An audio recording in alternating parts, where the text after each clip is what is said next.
यदि आपको धाम का आश्रय मिल गया है, वास मिल गया है, या गुरु कृपा से नाम मिल गया है, आपको नाम जपने की प्रेरणा मिल गई है, श्यामा श्याम नौ किशोर किशोरी के चरणों का आश्रय मिल गया है, तो अब दुर्बुद्धि मत धारण करो। दुर्बुद्धि त्यजति, दुर्बुद्धि का त्याग कर दो। क्या दुर्बुद्धि? एक यही आश्रय आपको बचा सकता है, धन का आश्रय, शरीर का आश्रय, बुद्धि का आश्रय, समाज पद प्रतिष्ठा, जन समुदाय का आश्रय, ये आपकी रक्षा नहीं कर सकता। यदि आपने नाम, धाम, श्यामा श्याम, उनके प्रेमी रसिक महापुरुष जन, इनके आश्रय की अवहेलना करके अन्य आश्रय स्वीकार किया, तो कह रहे हैं मुक्ति श्री भी सकलित पदो नारकम याति धावन। मानो मोक्ष पदवी तुम्हारे हाथ में आ गई थी, पर तुमने उसका त्याग करके नरक की तरफ दौड़ पड़े। धनाभिमान, जनाभिमान और भी कुलाभिमान, विद्याभिमान, रूपाभिमान, बहुत प्रकार से अभिमान का हम आश्रय ले लेते हैं। ये हमें अभिमान दुर्गति प्रदान करता है। संस्कृति के मूल चक्र का यह स्वरूप है। ब्रह्म, मूल प्रकृति, त्रिगुणात्मिका प्रकृति, महत्त्व और अहंकार, बिल्कुल नजदीक है, ये बड़ी ऊंचाई पे है।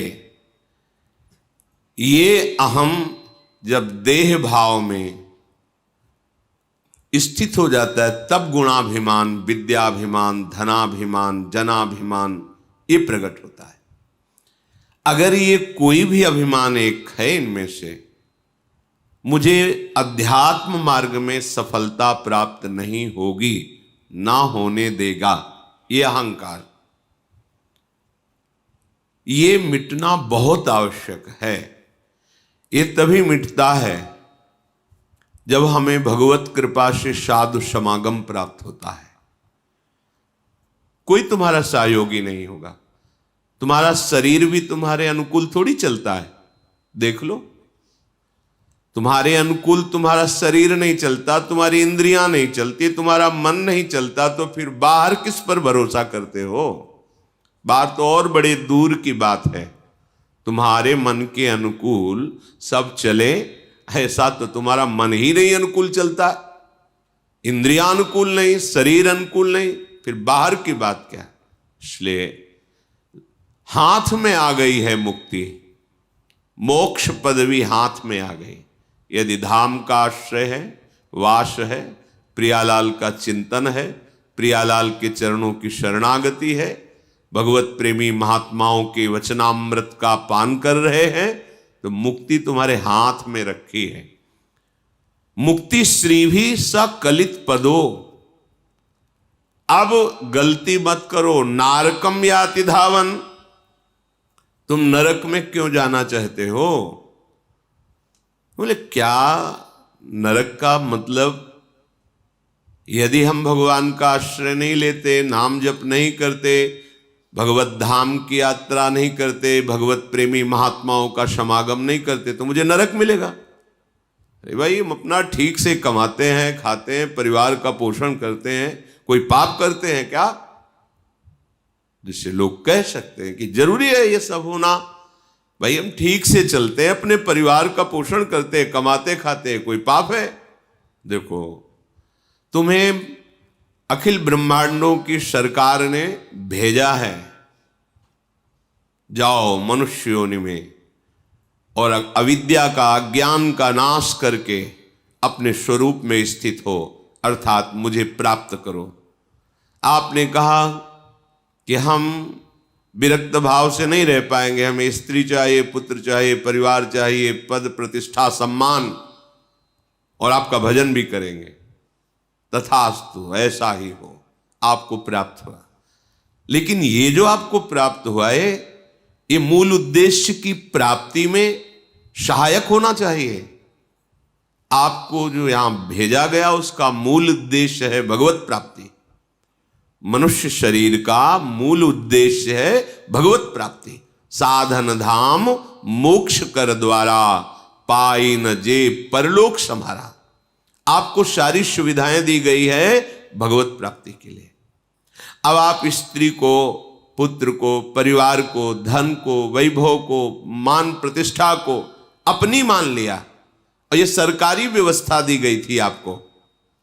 भगवत प्राप्ति में सहायक है, ये बाधा नहीं है, बस भाव बदल देना है। ये जो आप भोक्ता भाव लेकर के विचरण करते हैं, इसके स्वामी बन बैठे हैं, गलत भाव है, अपराध है। ये सरकारी वस्तु को जबरदस्ती अपने कब्जे में लेकर के उसे अपनी मानना, ये अवहेलना है, अपराध है। जिस दिन जांच होगी उस दिन आपको दंड मिलेगा। चाहे जितना आप निर्माण कर दिए सब ढा दिया जाएगा, चाहे जितना, बस विश्वास कीजिए। श्रुत बनितादि जान स्वार्थ रत ना करुणे सभी ते। ये सरकारी आदमी है, ये आए हैं आपके भक्ति में सहयोग करने के लिए। आप इन अपने कर्तव्य का पालन करते हुए इन्हें भगवत स्वरूप मानकर इनकी सेवा कीजिए और वो प्रभु को समर्पित कर दीजिए, ये भगवत प्राप्ति में सहायक हो जाएगी। लेकिन आप तो स्वामी बन बैठे, भोक्ता बन बैठे। भोक्ता भाव में काम क्रोध आदि का राज्य रहता है और नरक के यही द्वार हैं। त्रिविधम नरकस्येदम द्वारम नाशन मात्मनः कामः क्रोधा तथा लोभा तस्मादेत्रयम् त्यजेत। तो जो श्रीपाद कह रहे हैं कि भगवद आश्रय छोड़कर आप जो ऐसा भाव करता भोक्ता भाव में जा रहे हैं, मानो मुक्ति को छोड़ करके नरक जा रहे हैं। तो आप गए ना नरक, कामा क्रोधा तथा लोभा, इसी में तो है। कामनाओं से युक्त होकर के कभी लोभ में विचरण करते हैं, कभी क्रोध में। कामना की पूर्ति हुई तो लोभ में, लोभ से और लाभ की इच्छा और भोगने की इच्छा। कामना में बाधा पड़ी तो क्रोध, क्रोध आया तो हिंसात्मक वृत्ति, स्मृति का ही नाश हो गया। मैं किस लिए आया था, क्या कर रहा हूं, और बंधन कारक कर्म कर बैठे। तो सावधान, इस दुर्बुद्धि का त्याग कीजिए। लब्ध्वा चिंतामणिमथ महावारिधो निक्षिपेत सह। श्रीपाद कह रहे हैं तुम्हारे हाथ में चिंतामणि आ गई है। श्रीमद राधा रसुधा निधि में महाप्रभु हरिवंश चंद्रजू कह रहे हैं चिंतामणि प्रणमताम ब्रज नागरीणाम चूड़ामणि कुलमणि वृषभानु नामना। यहां कौन सी चिंतामणि की बात कर रहे हैं? स्वामिनी जू, श्री प्रियाजू। ये लालजू के भी हृदय में परम शीतलता प्रदान करने वाली हैं, जो अखिल लोकों की कामनाओं को पूर्ण करने वाले, परमानंद का दान करने वाले भगवान श्री कृष्ण हैं। उनको भी ये प्रेम का अद्भुत सुख प्रदान करने में समर्थ हैं लाडली जू। तभी तो मांगत लाल लाडिलो नागर प्रगट भई दिन दिन की चोरी, दान देरी नवल किशोर। चिंतामणि हमारी स्वामिनी जू हैं, तो स्वामिनी जू से कम नहीं है स्वामिनी जू का नाम। श्री कृष्णचंद्र जू के भाव को भाई जी श्री हनुमान प्रसाद पोद्दार जी ने कहा कि राधा नाम राधा रूप से भी मुझे प्रिय लगता है, राधा से प्रिय लगता है मुझको राधा नाम। अर्थात जब हमारी जिह्वा पे आ गया राधा राधा राधा, तो मानो चिंतामणि हाथ में आ गई। चिंतामणि कौन है हमारी? श्री लाडली जू। चिंतामणि किसे कहते हैं? चिंतित पदार्थों को, चिंतित वस्तुओं को, चिंतित भावनाओं को, चिंतित तत्व को प्रदान करने वाली। आप चाहे जो चिंता करें, चिंता रहित कर देती है चिंतामणि। हमारी स्वामिनी जो हमारी चिंतामणि है, उनका चिंतामणि स्वरूप राधा नाम हमारे को गुरुदेव की कृपा से मिला। राधा राधा राधा। तो लब्ध्वा चिंतामणि मथ, तुम्हें चिंतामणि प्राप्त हो गई और तुम उसे महावारिधो निक्षिपेत्सः, इस भव समुद्र में फेंक दिया। भव समुद्र में फेंक देने का तात्पर्य भूल गए। बार बार उपदेश सुनने पर भी कि एक श्वास भी खाली ना जाए। तुम्हारी एक श्वास इतनी कीमत रखती है, तुमने जीवन भर जो धन कमाया है वो एक श्वास खरीदने के लायक भी नहीं है।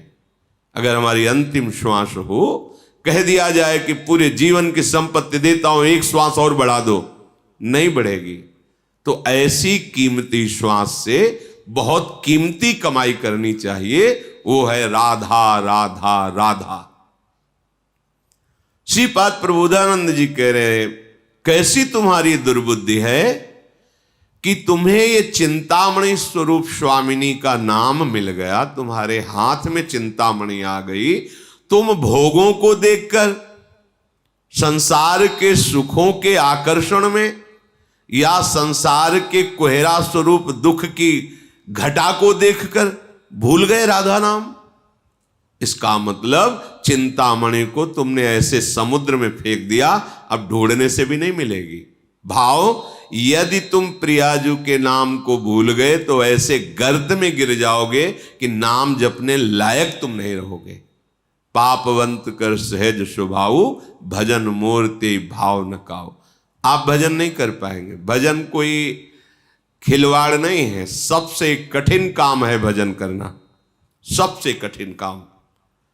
मन को समाहित करके एकाग्र चित्त से नाम में डूबना, इससे बड़ा विश्व में ब्रह्मांड में कोई कठिन कार्य नहीं, सबसे कठिन कार्य है। और ये आप अकेले नहीं कर सकते हो। भजन न होए संग बिनु, ये सिद्ध रसिक महापुरुषों की वाणी है। भजन न होए संग बिनु, और भजन बिना नहीं प्रेम। बिना भगवत प्रेमी महात्माओं के संग के, बिना भजनानंदी संतों के समागम के आप में भजन की वृद्धि, भजन की रुचि हो ही नहीं सकती, नहीं हो सकती। भजन न होई संग बिन, और भजन बिना नहीं प्रेम। इसलिए छिनहु भजन न छाड़िए, धरिए ध्रुव यह नेम।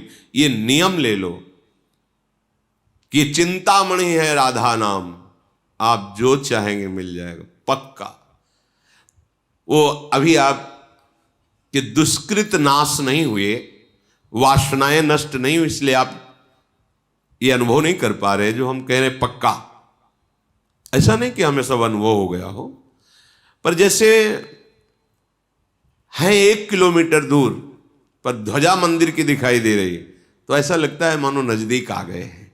ऐसे ही यत्किंचित गुरु कृपा से जो भी राधा नाम का, तो ऐसा लगता है पक्का, ऐसा ही है। पूर्ण नाम की महिमा तो कहूं कहां लगी नाम बढ़ाई, राम न सकहीं नाम गुण गाई। स्वयं नामी भी अगर चाहे तो अपने नाम की महिमा का पूर्ण वर्णन नहीं कर सकता। फिर अपने लोग तो अधम जीव हैं, गुरु कृपा से कुछ किनका मिलता है पूर्णता। तो जब स्वयं पूर्ण नामी नाम की महिमा का पूर्ण वर्णन नहीं कर सकते तो अपने अपूर्ण कैसे पूर्ण का वर्णन कर सकते हैं? क्यों अपूर्ण? क्यों? क्योंकि वाणी एक सीमित है।